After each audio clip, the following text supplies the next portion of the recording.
आजकल social media से लेकर इलेक्ट्रॉनिक मीडिया तक हर जगह डॉक्टर भीमराव अंबेडकर की एक तस्वीर तेजी से दिखाई जा रही है, जिसमें वह अपने हाथ में किताब लिए हुए उंगली से आगे की ओर इशारा कर रहे हैं। लेकिन क्या आपने कभी सोचा है कि इस इशारे का असली अर्थ क्या है और क्यों इस तस्वीर का इतना अधिक प्रचार प्रसार किया जा रहा है? आइए इसे एक छोटी सी कहानी के माध्यम से समझते हैं। एक बार एक छोटा लड़का अपने पिता के साथ अंबेडकर जयंती की भव्य रैली में गया, जहां चारों तरफ जय भीम के नारे, नीले झंडे और बाबा साहेब के विचारों से भरा हुआ माहौल था। घर वापस आने के बाद उस लड़के के मन में कई सवाल उठने लगे और उसने अपने पिता से पूछा कि पिताजी, बाबा साहेब हमेशा सूट बूट में ही क्यों रहते थे? पिता ने उसे समझाते हुए कहा कि बेटा, बाबा साहेब ने अपने बचपन में ऐसी कठिनाइयां और अपमान झेले हैं जिनकी कल्पना आज का कोई भी व्यक्ति नहीं कर सकता। स्कूल के दिनों में उन्हें पानी पीने के लिए भी दूसरों पर निर्भर रहना पड़ता था, क्योंकि उस समय समाज में भेदभाव बहुत गहरा था और उन्हें खुद से पानी लेने की अनुमति नहीं थी। लेकिन इन सब कठिनाइयों के बावजूद उन्होंने हार नहीं मानी और शिक्षा को अपना सबसे बड़ा हथियार बनाया। बड़ौदा के महाराजा सयाजीराव गायकवाड़ ने उन्हें पढ़ाई के लिए विदेश भेजा, जहां से उच्च शिक्षा प्राप्त करके जब वे भारत लौटे तो उन्होंने पाया कि समाज की स्थिति अभी भी वैसी ही है। तब उन्होंने निश्चय किया कि वे अपने समाज को जागरूक और सशक्त बनाएंगे। उनका सूट बूट पहनना केवल एक दिखावा नहीं था, बल्कि यह आत्मसम्मान, आत्मविश्वास और प्रेरणा का प्रतीक था, ताकि उनका समाज भी उनसे प्रेरणा लेकर खुद को सम्मानित और सक्षम बना सके। इसके बाद लड़के ने अपने पिता से पूछा कि बाबा साहेब की जेब में हमेशा कलम क्यों रहती थी? तो पिता ने बताया कि वह सिर्फ एक साधारण कलम नहीं थी, बल्कि वह एक ऐसी ताकत थी जिसने लाखों लोगों की किस्मत बदल दी। उसी कलम की मदद से उन्होंने भारत का संविधान लिखा, जो आज देश को चलाने का आधार है। यह कलम शिक्षा की शक्ति का प्रतीक है, जो किसी भी व्यक्ति को अज्ञानता और गुलामी से बाहर निकाल सकती है। फिर लड़के ने अपना आखिरी सवाल पूछा कि बाबा साहेब उंगली से इशारा क्यों करते हैं और उनके हाथ में जो किताब है वह क्या है? पिता ने बड़े गर्व के साथ बताया कि उनके हाथ में भारतीय संविधान है, जो हर नागरिक को समानता, स्वतंत्रता, न्याय और बंधुत्व का अधिकार देता है। उनकी उंगली का इशारा इस बात का प्रतीक है कि हर व्यक्ति को अपने अधिकारों और कर्तव्यों को समझना चाहिए, शिक्षित बनना चाहिए और अपने भविष्य का निर्णय स्वयं करना चाहिए। यह इशारा एक संदेश है कि हमें आगे बढ़ना है, जागरूक बनना है और समाज में बदलाव लाना है। वह हमें यह भी बताते हैं कि यदि हम अपने अधिकारों की रक्षा करना चाहते हैं, तो हमें योग्य और ईमानदार लोगों को चुनकर आगे लाना होगा। अंत में वह लड़का अपने पिता से कहता है कि अब वह भी बाबा साहेब के विचारों पर चलेगा, खूब पढ़ाई करेगा और अपने जीवन में कुछ बड़ा करेगा। वास्तव में बाबा साहेब का संदेश बहुत स्पष्ट है कि केवल उनकी जय जयकार करने से कुछ नहीं होगा, बल्कि उनके बताए हुए मार्ग पर चलना ही सच्ची श्रद्धांजलि है।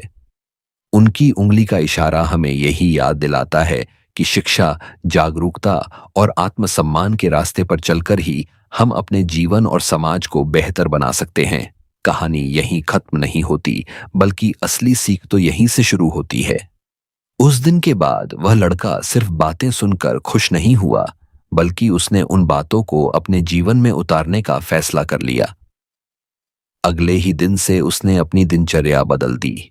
अब वह समय पर उठता, मन लगाकर पढ़ाई करता और हर उस चीज को समझने की कोशिश करता जो उसे पहले मुश्किल लगती थी। उसके मन में अब एक ही विचार था कि अगर डॉक्टर भीमराव अंबेडकर इतने संघर्षों के बावजूद इतना बड़ा मुकाम हासिल कर सकते हैं, तो वह क्यों नहीं। धीरे धीरे उसे यह समझ आने लगा कि बाबा साहेब की उंगली का इशारा सिर्फ एक दिशा नहीं, बल्कि एक जिम्मेदारी भी है, जो हर उस व्यक्ति के लिए है जो इस समाज का हिस्सा है। उसे यह एहसास हुआ कि केवल अच्छे कपड़े पहन लेना या हाथ में कलम रख लेना ही काफी नहीं है, बल्कि असली बदलाव अपने सोच और कर्म में लाना होता है। उसने अपने आसपास के लोगों को भी समझाना शुरू किया कि शिक्षा ही सबसे बड़ा हथियार है और अगर हम सच में आगे बढ़ना चाहते हैं तो हमें खुद को जागरूक बनाना होगा। समय बीतता गया और वह लड़का बड़ा होता गया, लेकिन उसके अंदर बाबा साहेब के विचार और भी मजबूत होते गए। उसने न सिर्फ अपनी पढ़ाई पूरी की, बल्कि समाज के लिए भी काम करना शुरू किया। लोगों को उनके अधिकारों के बारे में बताना, बच्चों को पढ़ने के लिए प्रेरित करना और गलत चीजों के खिलाफ आवाज उठाना उसकी आदत बन गई। अब जब भी वह कहीं डॉक्टर भीमराव अंबेडकर की मूर्ति देखता, तो सिर्फ उसे देखता नहीं था, बल्कि उस उंगली के इशारे को महसूस करता था, जैसे कोई उसे याद दिला रहा हो कि अभी बहुत कुछ करना बाकी है। उसे समझ आ चुका था कि भारतीय संविधान सिर्फ एक किताब नहीं है, बल्कि यह हर नागरिक की ताकत है, और अगर इसे सही तरीके से समझा और अपनाया जाए, तो कोई भी इंसान अपने जीवन को बदल सकता है। वह यह भी समझ गया था कि समाज में बदलाव लाने के लिए सिर्फ बड़े बड़े भाषण देना जरूरी नहीं है, बल्कि छोटे छोटे कदम भी बहुत मायने रखते हैं। अब वह लड़का एक उदाहरण बन चुका था, अपने परिवार के लिए, अपने गांव के लिए और उन सभी लोगों के लिए जो कभी खुद को कमजोर समझते थे। अंत में उसकी जिंदगी यही साबित करती है कि अगर हम सच में डॉक्टर भीमराव अंबेडकर के बताए रास्ते पर चलें, तो न सिर्फ अपनी किस्मत बदल सकते हैं, बल्कि पूरे समाज को एक नई दिशा दे सकते हैं। उनकी उंगली का इशारा आज भी हमें यही कहता है कि उठो, पढ़ो, समझो और अपने हक के लिए खड़े हो जाओ, क्योंकि असली बदलाव वही लाता है जो खुद बदलने का साहस रखता है। समय के साथ वह लड़का अब एक समझदार और जिम्मेदार युवा बन चुका था, लेकिन उसके दिल में आज भी वही सवाल और वही सीख जिंदा थी जो उसने बचपन में अपने पिता से सुनी थी। एक दिन वह फिर से उसी स्थान पर गया जहां उसने पहली बार डॉक्टर भीमराव अंबेडकर की मूर्ति को देखा था। इस बार उसकी नजर सिर्फ मूर्ति पर नहीं थी, बल्कि उस उंगली के इशारे के पीछे छिपे अर्थ पर थी। उसे ऐसा महसूस हुआ जैसे बाबा साहेब आज भी उसी दृढ़ता के साथ समाज को दिशा दिखा रहे हों, जैसे कह रहे हों कि अभी मंजिल दूर है और सफर जारी रखना है। वह कुछ देर वहां खड़ा रहा और अपने बीते हुए समय को याद करता रहा, कैसे एक छोटे से सवाल ने उसकी पूरी जिंदगी की दिशा बदल दी। अब उसे पूरी तरह समझ आ चुका था कि बाबा साहेब की उंगली का इशारा केवल आगे बढ़ने के लिए नहीं, बल्कि सही रास्ते पर डटे रहने के लिए भी है, चाहे रास्ता कितना ही कठिन क्यों ना हो। उसने यह भी महसूस किया कि भारतीय संविधान सिर्फ अधिकारों की किताब नहीं है, बल्कि यह एक जिम्मेदारी भी है जो हर नागरिक को निभानी चाहिए। उस दिन उसने मन ही मन एक संकल्प लिया कि वह अपने जीवन को सिर्फ अपने लिए नहीं, बल्कि समाज के उत्थान के लिए जिएगा। वह जहां भी जाएगा, लोगों को शिक्षा का महत्व समझाएगा, उन्हें उनके अधिकारों के प्रति जागरूक करेगा और उन्हें यह बताएगा कि बदलाव किसी और से नहीं, खुद से शुरू होता है।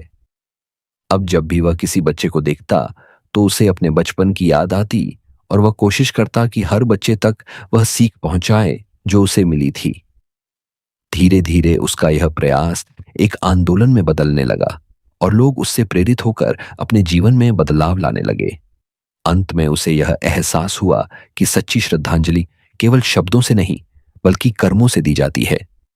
डॉक्टर भीमराव अंबेडकर ने जो रास्ता दिखाया, उस पर चलना ही उनके प्रति सच्चा सम्मान है।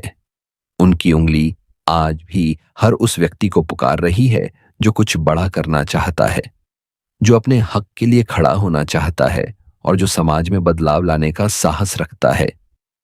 यही इस कहानी का सार है कि अगर हम सच में अपने जीवन को बदलना चाहते हैं, तो हमें शिक्षा, जागरूकता और आत्मसम्मान को अपनाना होगा, क्योंकि यही वह रास्ता है जो हमें एक बेहतर इंसान और एक मजबूत समाज की ओर ले जाता है।